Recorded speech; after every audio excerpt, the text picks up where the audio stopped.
kwigenekerezo rya 24 ntwarante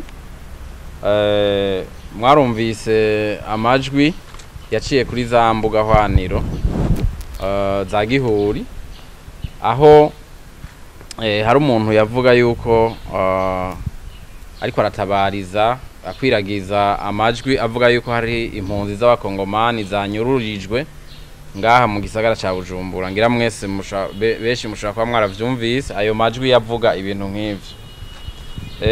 Hadaciye rero na kabiri abajejwe umutekano bamaze kumva ayo makuru bace bayakorerako ku buryo itariki 26 na 27 urumva hari haciye umunsi umwe gusa ayo makuru ayo majwi akwiragijwe.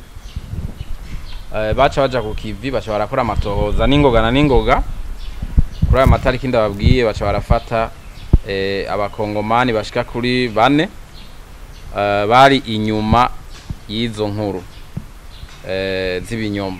Abo rero nabo ababane tuberetse.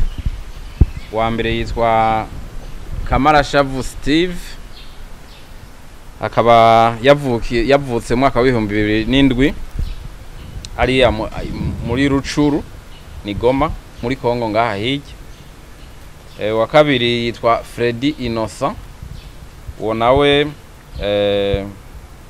akaba yavukiye Isange naho nyene ni muri mu ntara ya Kivu Manuko ngaha muri Kongo.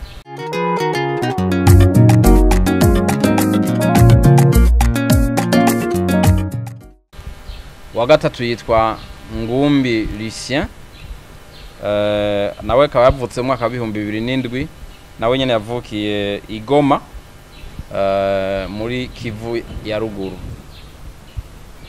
Wa kane nawe ni umupasitori yitwa Amisi Kipolongwa uwo nawe akaba yavutse mu mwaka wa 1990 ahitwa Kasika Mwenga mu ntara ya Kivu y'ubumanuko nawe nyene. Aba rero batatu ba mbere bose n'impunzi zari zisanzwe ziri mu ikambi y'impunzi yitwa Kavumu hariya mu ntara ya Cankuzo kandi bari ngaha kuva kera.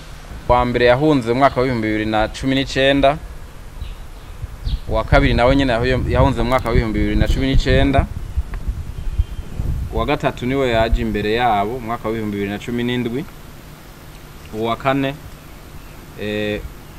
uwa kane umupasitori we yashitse ngaha imbere yabo bose batatu mwaka wa 2016. Aba batatu ba mbere rero basanzwe bari mu iyo kambi kandi bose barafite n'ikarata z'impunzi bemerera zibaho urubusha rwo kuba muri ayo makambi. Murazi ko ngaha mu gihugu c'u Burundi haruhande y'impunzi y'abarundi bahunguka muzi ko bagumye bahunguka ku bwinshi guhera mu mwaka wa 2017 gushika n'uyu munsi. Hariho n'impunzi ziduhungirako zivuye mu bihugu bibanyi. Izavuba ni ziva ngaha mu gihugu ca Kongo.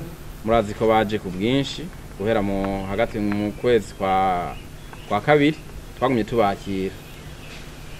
Rero impunzi iyo zishitse ngaha mu Burundi barafise uburenganzira butari buke harimwo nubwo kwicagurira aho baba. No kuvuga barashobora kuvuga bati twebwe turashoboye kuba mu gisagara tuzoca tuba dushaka kuba mu gisagara. Abo baca bandika mu mugwi w'impunzi ziba mu gisagara bamwe bita réfugiés urbains mu rurimi rw'igifaransa aribo uyu mupasitori yarimwo. Hariho n'abavuga bati twebwe ntitwoshobora kwibeshaho mu gisagara ni mutujane mu makambi y'impunzi aribo aba batatu ba mbere bari mu ikambi imwe muri zitanu zirimwo impunzi z'abanyekongo maze ikambi zishika kuri zitanu ngaha mu Burundi. Imwe niyo yo muri Kavumu hariya mu ntara ya Cankuzo aba batatu barimo. Uyu wa mbere akoranye n'aba babiri bagirizwa ko bashatse kwiba bakoresheje uruyeri umuvyeyi wabo nyina wabo. We yari yasigaye hariya mu ikambi mu Kavumu hariya mu Cankuzo. Hanyuma aratuma uwo Steve amutumi ni Bujumbura kugira ngo amurangurire imikeke kudandaza. Ashitse ino mu gihe yari yamuhaye imiliyoni 2,600 y'amarundi ngo aze kurangura, yaciye aranguza gusa ayashika ibihumbi 690, ayasigaye acaja kuyakinamwo akamari mwe bita ku betting 1xbet. Hanyuma barayamurya arahera, niko gusaba ayandi nyina wiwe amubesha. Nyina wiwe arasubira aramungikira ayandi umuliyoni, hanyuma no umuliyoni awujana muri vya bindi barayamurya arahera. Hanyuma yavuye asubira gusaba kandi izindi miliyoni nyina wiwe. Mugabo buho mu kuzimusaba acavuga yuko afatanije n'uyu wa kabiri mugenzi we Freddy Innocent, n'uyu wa gatatu nyene bagendana ngumbirishe, baca biyumvira uburyo bosaba amafaranga nyina wabo hariya akavyumva kandi akabitegera. Niko guca biga umugambi wo kumubwira yuko banyurujwe. Baca baratelefona, amajwi mwe mwumvise mwarumva ko ari umuntu yatabaza avuga ngo abwira abandi ngo uyu muntu ngo turamwica, ngo abana banyu ngo turabica, ngo hamwe mudatanze amafaranga ashika ku miliyoni 20. Niyo majwi mwebwe mwumvise. Rero ayo mafaranga ntiyabaye akiyatanga kuko urumva ko igipolisi cyamaze gutangura amatohoza, bahavuye babafata baca barabakorera idosi.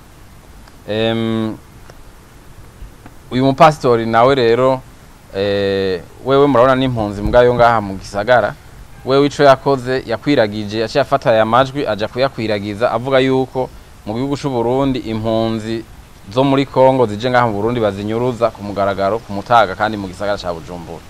Muca mwumva rero yuko byaba ivyo vya mbere vyo kubesha kugira ngo bibe, vyaba nibi umupastori yagize, nibi bonyene bagize mu gucura aya majwi no mu kuyakwiragiza, atayindi ntumbero baba bifise atari ugutyoza igihugu cy'u Burundi, bacagiriza yuko igihugu cy'u Burundi ari igihugu gikorwamo ivyaha bikomeye nk'ivyo, bikorwa kandi n'impunzi, kandi bikaba ku mugaragaro kandi mu gisagara hagati. Murumva ko ivyo bintu biteye isoni cyane kwisura y'igihugu cacu cy'u Burundi. Ikindi naco kinababaje gusumba, murumva ko nuwabikwiragije ari n'umuvuga butu n'umukozi w'Imana, mu pastor. Ibintu biteye isoni cyane.